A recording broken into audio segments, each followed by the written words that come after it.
বউবাজারে গণপিটুনির ঘটনা তদন্তে ফরেনসিক টিম। উদয়ন হস্টেলে ফরেনসিক টিম, হস্টেল সুপারকে সঙ্গে নিয়ে তদন্তে ফরেনসিক টিম। বিভিন্ন জায়গা থেকে রক্তের দাগ, ব্যাটের টুকরো সংগ্রহ করেছে ফরেনসিক টিম। বউবাজারে গণপিটুনির ঘটনায় উদয়ন হস্টেলে ফরেনসিক টিম। আপনারা দেখছেন সেই ছবি। বউবাজারে গণপিটুনির ঘটনায় উদয়ন হস্টেলের সুপারকে সঙ্গে নিয়ে ঘটনা তদন্তে ফরেনসিক টিম।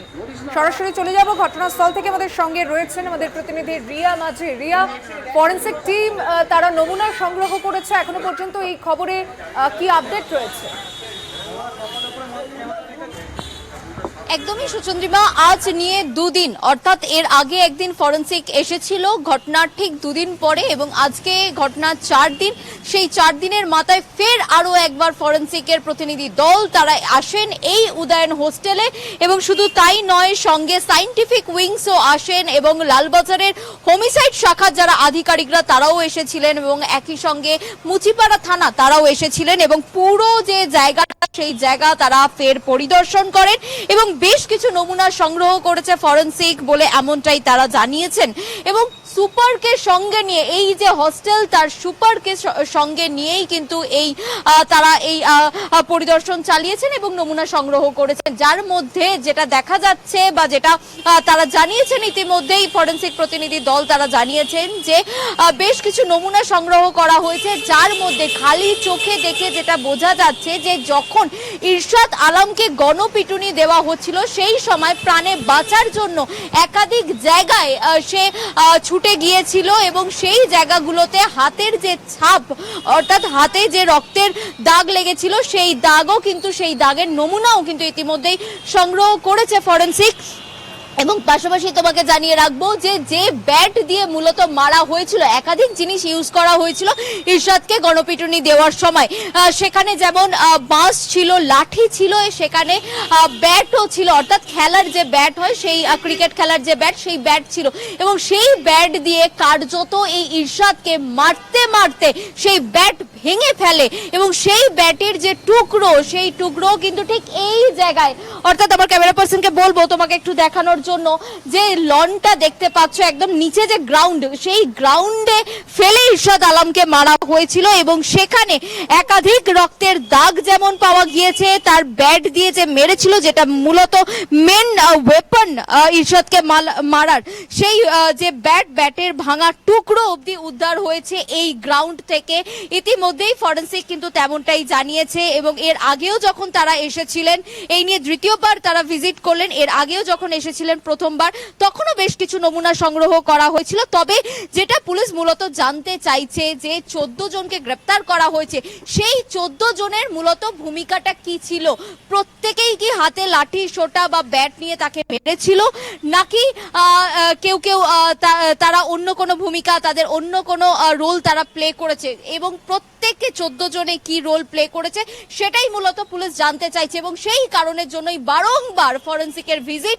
এবং এর মধ্যে এখনো 2 জন কিন্তু অধরা রয়েছে, তাদেরকে ধরার জন্য ইতিমধ্যেই পুলিশ তল্লাশি অভিযান চালিয়ে নিয়ে যাচ্ছে। তবে তোমাকে যেমনটা জানাচ্ছিলাম, আরো একটা বিষয় আমার ক্যামেরা পার্সনকে বলবো তোমাকে দেখানোর জন্য, যে একদম যেখানে আমি দাঁড়িয়ে রয়েছি, একদম হোস্টেলের সামনে, মেন গেটের সামনে আমি দাঁড়িয়ে রয়েছি, এখান থেকে ঠিক 5 থেকে 6 পা হাঁটলেই একটি দোকান রয়েছে।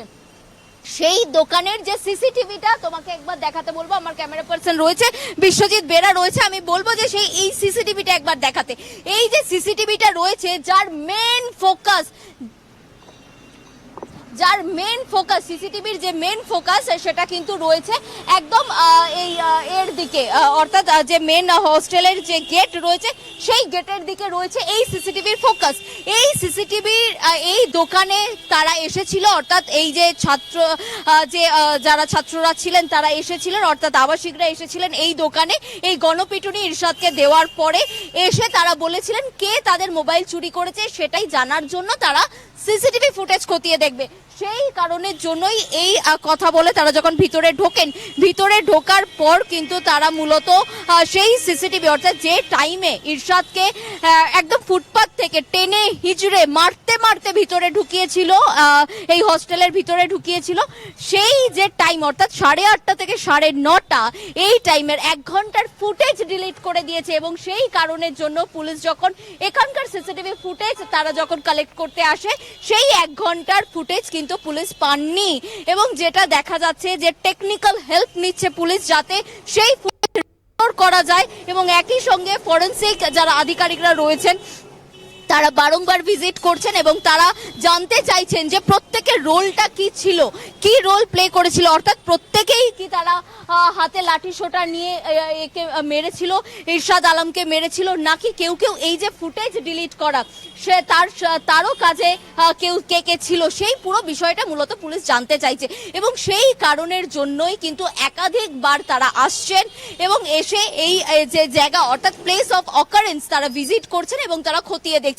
এবং একই সঙ্গে তোমাকে জানিয়ে রাখবো যে যারা ইতিমধ্যেই গ্রেপ্তার হয়েছে 14 জন, তাদের মধ্যে কিন্তু 2 জন যারা এক্স স্টুডেন্ট রয়েছে। এবং পুলিশ যখন তদন্তে নামে তারা জানতে চায় যে এক্স স্টুডেন্ট তারা কিভাবে এই হস্টেলে থাকছিল, কেনই থাকছিল, কে পারমিশন দিয়েছিল এই হস্টেলে থাকার জন্য।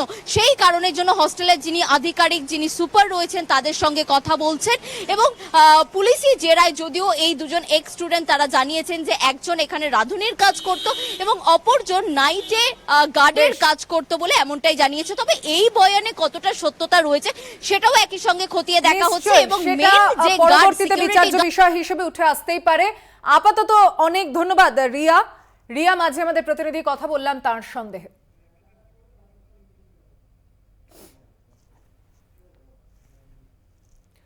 চোর সন্দেহে এক যুবককে মারধর, বাড়ি থেকে তুলে নিয়ে গিয়ে যুবককে মারধর, তারকেশ্বরের রানাবাঁধে মৃত্যু বিশ্বজিৎ মান্নার।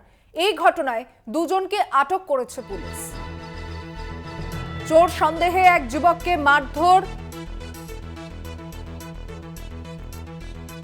বাড়ি থেকে তুলে নিয়ে গিয়ে যুবককে মারধর, গণপিটুনিতে মৃত বিশ্বজিৎ মান্না নামে এক যুবক।